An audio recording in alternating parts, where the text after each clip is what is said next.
This is Black Market Leadership, the underground resource for disruptors and status quo breakers.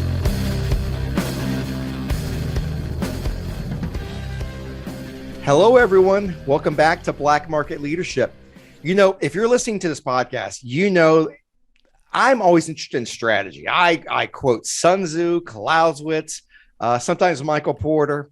I'm very interested, but there's a concept out there which, frankly, I've never heard of called strategic narrative. Now, I've heard of a narrative, and you can make that strategic, but it seems to me there's a new discipline out there that it's really, really rising in popularity. And frankly, my next guest today, if there's an expert in the strategic narrative, it's this gentleman, and that person is Andy Raskin. Hello, sir. How are you? Good. How are you doing, Kevin? I am fantastical. Thank you. Great. Thanks for having me on. Yeah. You know, I've been following you, gosh, I don't know, maybe a year, maybe a little over a year, but you have some of the best observations and posts on LinkedIn. And I'm like, who is this guy? Because I'm reading about the strategic narrative. I'm like, what the hell is this? And the more I read about what you do, I'm thoroughly fascinated. And I think for the audience here, we love talking about disruptors and people who are status quo breakers. And it seems to me like, you're heading up a new discipline in marketing. And I'd love to just pick your brain and let's let the audience know that, that this work exists and we can, dive into it. How does that sound? Sounds good. I guess the first thing I'll say is I actually don't think of it as marketing. I really do think of it as a leadership discipline that literally what we're talking about, I think because it's the word narrative and it like involves words, like people seem to go to, oh, that's a marketing thing. But actually, I think I realized very early on that this is really literally a strategic discipline that we're going to, how do we express strategy? There's a lot of different answers to that. You mentioned Michael Porter. So there's, okay, you can do a big presentation about the 5 forces. You can make a mission statement, and vision statement. You can, marketers have these like positioning frameworks and all kinds of stuff. But I really came to feel that the best articulation of strategy is a narrative. Okay, I love this. So let's just jump into this. I'm going to ask about your bio later, but what is a strategic narrative? So a strategic narrative is the story that the leader is telling that they are using to enroll other people to make true. So every leader, I think, is really, what is leadership? I would define it as it is the art of enrolling others to make a story come true. And if you define it that way, then, well, you better know what the story is that you're trying to make come true. You know, what's funny, I have a definition of leadership that I use, and I always say it's the art and science of influencing others to actualize a vision, most constructive manner practical. I think we're speaking the same language. The story, though, one of the things I get to do is I read a book a long time ago. It's called Masks of War, made in the 80s by the Rand Corporation. And what it does, it actually talks about the different services and all the service rivalry, the Navy, the Air Force, and the Army. And the one thing the Navy has over all the other services, it has a history. When you ask someone in the Navy what they do, they don't say, well, I don't know the titles of the ranks Navy, but let's say the first thing they say is, I'm in the U.S. Navy. They carry that institution very personally because they know the story of John Paul Jones, all these heroes. It seems to me like that seems to be a major, major animating factor in making organizations effective. Yeah, for sure. I think, these like sort of history origin stories are really interesting and give people a sense of belonging.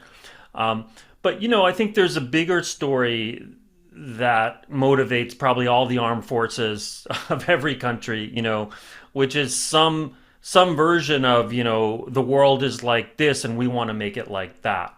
Uh, and where I started to get, really fascinated by this was to see that there was this kind of structure to the narrative that really successful leaders were telling, especially in business. So if we go back to like Mark Benioff when he starts Salesforce, the traditional way he doesn't I don't think he did Porter's Five Forces. I don't think he did positioning maps or anything like this. What he did was he came up with this very simple story about, hey, software is over.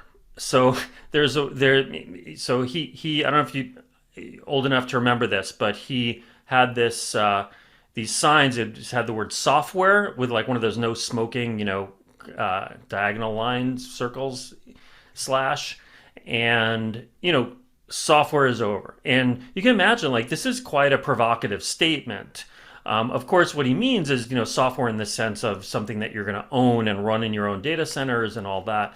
And then he says, hey, the new world is the cloud, and this is Salesforce. And that narrative, there was an old game that we all played and probably a lot of us still playing at that time, software. And now there's a new game called the cloud. And that's what we're about. We're about helping you win that new game.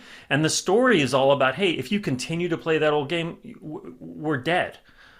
You're dead. Bad things are going to happen, right? So this structure just got I was really fascinated by that. It was a very different structure from the way that that you're taught to kind of build a pitch.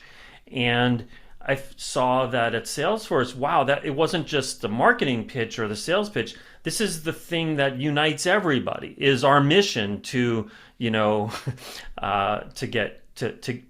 kill software and accelerate the movement to the cloud. And you see the same thing, Tesla, it's all about this movement to a sustainable future.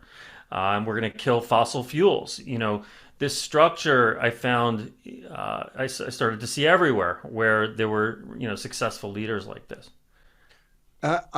So I guess the question I would have is, what differentiates, let's say, a vision from a strategic narrative? Yeah, so I think, I've never kind of figured out really what a vision is, meaning you hear like mission statement, vision statement. Some people have very clear definitions of what they are, but but people differ on what those are supposed to be. Sometimes they're like opposite each other. Like sometimes people say the mission is the short-term thing and the vision is a long-term thing. And sometimes, so, we're talking about definitions of things, and I do believe, yes, I believe that this is a vision, but it's expressed in narrative terms, which is to say, what most visions I hear is, we're going to be the biggest this or that, right? It's like some sort of self-centered, sort of like glory dream. And, if you think about the ones I've talked to you about so far, that's not what it is. It's hey, we see the world moving to it. We see the game that the world is playing now is a road to ruin, and we see this new game that if we can play and win, we're going to all thrive. And so, I think it does function as what some people might call a vision. I just think it's important to put it in narrative terms, so that we can say it that way, and then connect product and all kinds of things to that story and that shift. No, I totally makes sense. In fact, as you're saying that, I guess if I think of I guess the traditional idea of a vision, it's almost like just a snapshot of the future. But if you throw a snapshot of the future, I have my experiences and knowledge, you have your experiences and knowledge. We probably have different ways of how we proceed to get there. But it seems to me almost like that strategic narrative, it fills in the guts to this skeleton called a vision. It lets people know exactly what we're doing, where we're going, and it does in a way that people can connect. Is that fair to say? I think just something you said really struck a chord with me. I forget exactly what I said, but it's also about the urgency. So if we just talk about, hey, here's our bold vision for the future, you know, a lot of people, you know, there's this dynamic that happens in a lot of stories called refusal of the call, which is, this is like when, I don't know if you remember this in Star Wars, but like, you know, Luke is kind of belly aching at the beginning. He wants to be a pilot. He wants to go out into space, you know, but he's got to do chores. And so what happens? Obi-Wan comes, you know, this old man shows up. Hey, let's go on this adventure. I'm going to take you out into space, teach you about the Force. Here's a lightsaber. Isn't that cool? What does Luke say? He says, you know, it's getting late. I got to go home. And this is, you know, who does that sound like? It sounds like the person you're trying to enroll, whether that's, you know, you're selling them a product or a vision or whatever it is. And I think the reason is because there's not urgency, right? There's the person still is hanging on to, you know, hey, well, yeah, that sounds great in the future. That vision you're painting sounds great, but you know, I'm okay. Yeah, I was complaining. Yeah, I have my ups and downs, but I'm sort of okay. So the narrative in not just talking about the future, but talking about the shift from the current to the future, and why is it deadly will it be deadly to stay with the future, with the present and the present game? Then you're building in an urgency story. So what happens in Star Wars, after one, you know, shortly after Luke says, yeah, I think I'm going to pass, the Empire kills his family. And now it's pretty clear, like, wow, if I keep playing this sort of complaining teenager game, I'm doomed. They're probably going to get me next. I gotta change. It seems like there's almost a challenge built into the strategic narrative, as I understand, almost like this is what's happening. We got to change. But you know what? If I'm hungry and I got that fire in the belly, if I'm a startup and I want those people like me, I want that challenge. I want to know I'm on this journey. Exactly. I mean, when I build a strategic narrative with CEOs, so I usually build it with CEOs and have them supported by a small leadership group. But then once we get to a place where we feel like it's pretty good, you know, they start using it. And one of the things I just heard recently from a CEO was sort of starting to road test it in the real world, you know, in out in the wild. And he said, yeah, on recruiting calls, I'll use the strategic narrative, and it's like, do I see the fire in their eyes? You know, and you know, is this exciting to them? And it's usually, he told me, like a really good, you know, predictor of, is this person going to be a good fit for us? Oh, I love it. I love it. Okay. So you brought up, you work with CEOs and I guess a smaller executive leadership team. Okay. First of all, who reaches out to you? What kind of CEO reaches out to you? That's funny. Yeah. I still feel like it's a minority of CEOs who see this as their job, you know, see that like you were kind of saying in the beginning, oh, it sounds like a marketing thing. Yeah, that's yeah, I'll delegate that to my marketing department. So it's the kind of CEO who sees this, who's seeing that these very successful companies tend to be led by this person who really promotes this story. You know, a great example, company called Zuora that I write about a lot. Zuora, in case you don't know them, they power the subscription billing for a lot of things, you know, like software, things like that you might use on a regular basis. You're not seeing it, you know, it's happening behind the scenes.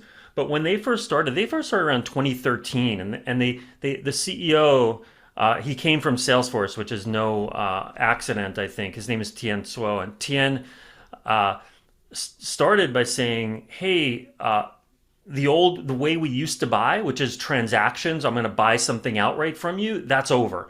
Now the new world is going to be subscription. We're going to be in this new thing called the subscription economy. And he almost acts as if what he's selling is not Zuora's software, which of course he is, but what he's selling is that story about this shift from transactions to subscription economy. And I think, I wrote a post about him and that his pitch and how it's kind of breaking down the pieces of that strategic narrative. It got a lot of attention. It's about 5 years old now, but it's got about 3 million views. And still CEOs read that and say, yes, that's what I want to have. And that's often, I think, the sort of trigger for people to contact me. There's also now, like, I've worked with a lot of different CEOs who, other CEOs ask them, well, why are you telling that story? I worked with a team where there's kind of a small startup. It's bootstrapped, although they had reached, not that small, they had reached quite a bit of scale, but then they got acquired by this really big company, the big public company. And the CEO told me, hey, our narrative was a big part of why we got acquired. Because it helped us sell them on kind of what are.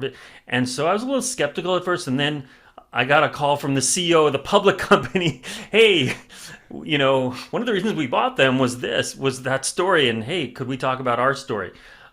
So I guess once someone starts doing it and they're people start seeing the success they get, then I guess other CEOs start to say, yeah, that's something I'd like to do.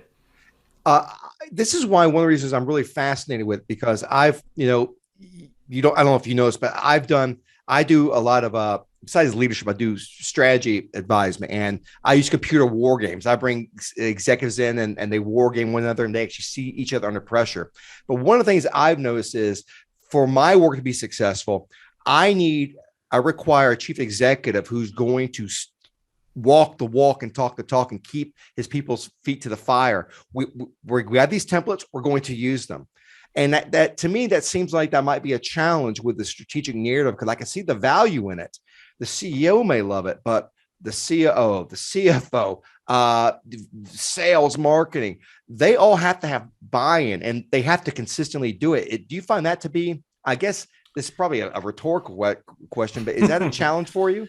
You're hitting on what I'd say, like, if I've gotten better at this work at all, it's been by learning how to better balance the two things you're talking about, which is CEO ownership, authorship, really, of this story, and the team buy-in. And so in my process, I'm always changing it a little bit based on things I learned, but I'm really trying to balance those two things. So I'll usually start with a kickoff session with all of them. So the CEO, and then head of sales, head of marketing, head of product. Sometimes it's like a co-founder or COO kind of person who's like really, sort of each organization is a little different on like who. I'm kind of trying to balance like who has the inputs to the story, like just literally like understands the market and what this company's trying to do. And who are the people who are just super critical to own it and champion it going forward, to smell their own scent on it, not reject it as foreign tissue. And then I start with a big kickoff session where I'm training the teams and the CEO together on the structure that I'm talking about, on all the different pieces that make it work. But most of it is asking the team, like, what are these pieces? And you can imagine we come out with like boards and boards of notes and ideas about what this thing should be, right? And so then I do two things. One is I ask them to start talking to customers and asking them some similar questions, because sometimes the customer will say it in a way that we never thought to say it. And sometimes it's like, it's duh, like we just didn't, like, I'll give you one team I worked with, we were trying to come up with this word for like what every sort of like consumer product company wants to be.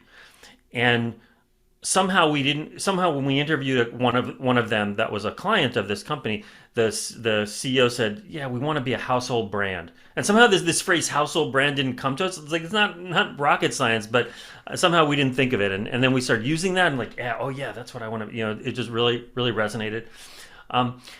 But then I'm also working with the CEO one-on-one to start boiling down what we've gotten from the team and from the customers into the first draft of this narrative.